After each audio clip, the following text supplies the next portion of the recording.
segment before. This is a new segment I'm calling PaleoPeek, and just carving out the section where I talk about anything fossil or subfossil that may be of interest to me specifically and to the greater hive at large. So here we have the oldest bat ever discovered. Brand new information just published 9 days ago. Always bringing you the cutting edge here in the hive.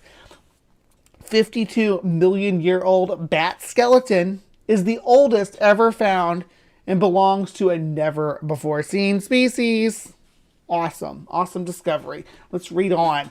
The bat skeleton unearthed in southwest Wyoming are the oldest. Oh, skeletons. There's more than one. They found more than one. The bat skeletons unearthed in southwest Wyoming are the oldest ever found, and their discovery has sparked a reshuffle in the bat family tree. So we're reshuffling things around because of these new bats. This is why it's always freaking fascinating to stay on the cutting edge of this and see how things shuffle about. Let's see here. The bat, this is the skeleton itself. Close that ad out. I'm going to blow her up real quick just to have a good look at it. Look at that. Beautiful fossil. Beautiful fossil. We got, and bats are rare because they're so small and their bones are so frail.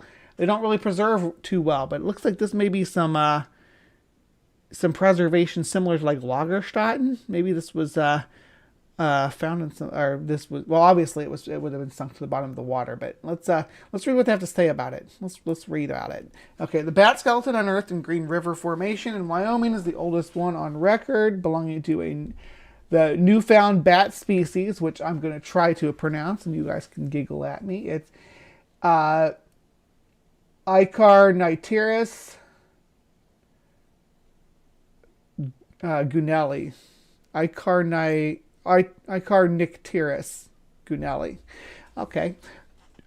Two stunningly preserved 52 million year old bat skeletons unearthed in Wyoming are the oldest ever found and belong to a never before seen species, researchers have revealed.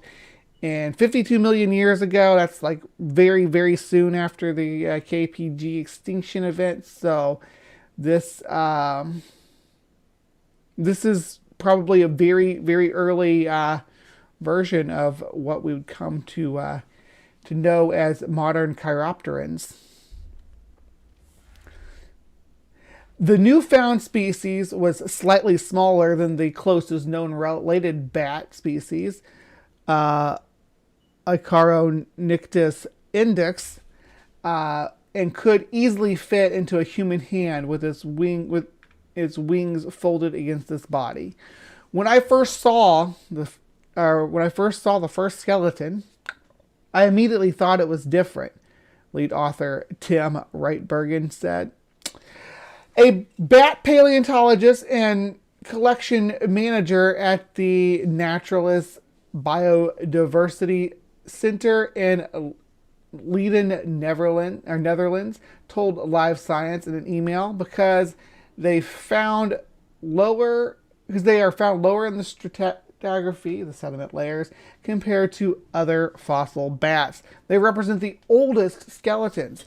Bats first evolved during the Eocene epoch, 56 million to 36 million years ago. Until now, the oldest bat skeleton on record were more than 50 million years old, remains of I. index and another primitive species called, oh boy, Anachichinicterus finii, which paleontologists both describe from the Green River Formation deposit.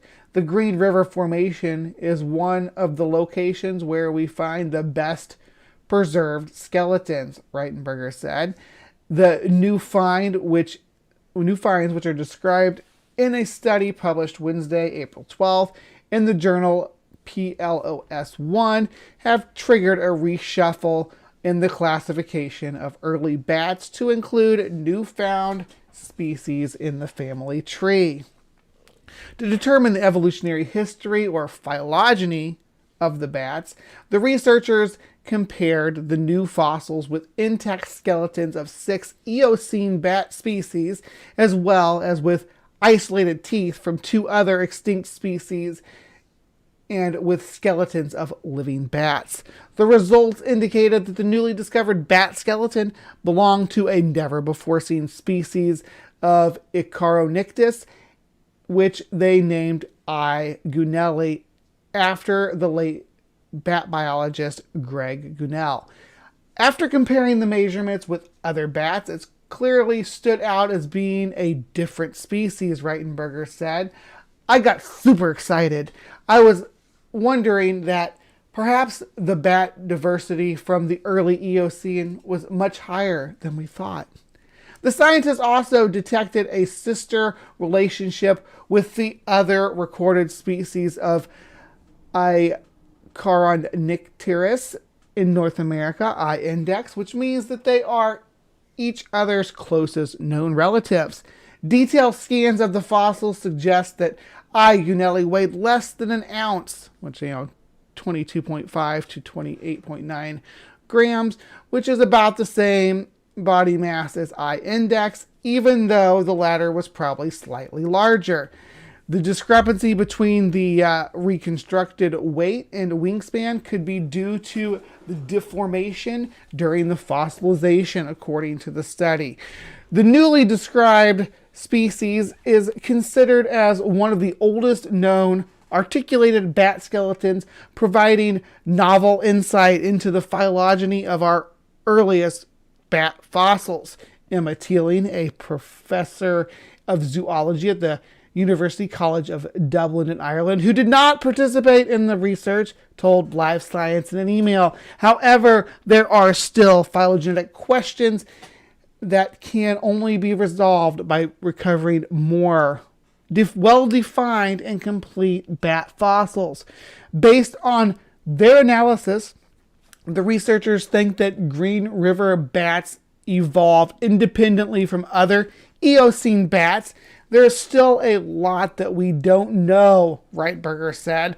Once we have a good view on the bat diversity, we can study evolutionary adaptations and perhaps find hints that will bring us closer to the discovery of the ancestor of all bats, which is a field that I am ecstatic about learning about, because I want to know more about how our distant cousins, because bats are pretty close related to primates, how our distant cousins finally took to the sky. I want to learn about that because I want to start pointing my descendants in that direction.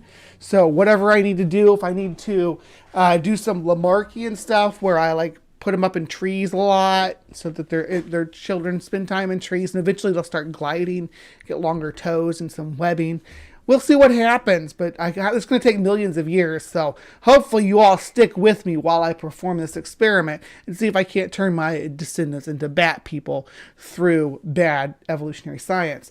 But in the meantime, I want to keep my eye on bat evolution in general and see how this all came to play out. I hope you will stick around with me, and as new bat skeletons are uncovered, perhaps I will cover them so that you don't miss out on anything new on the evolutionary front. So to everybody watching this live and at home, and on Monday night, thank you again for joining me live from the Hive.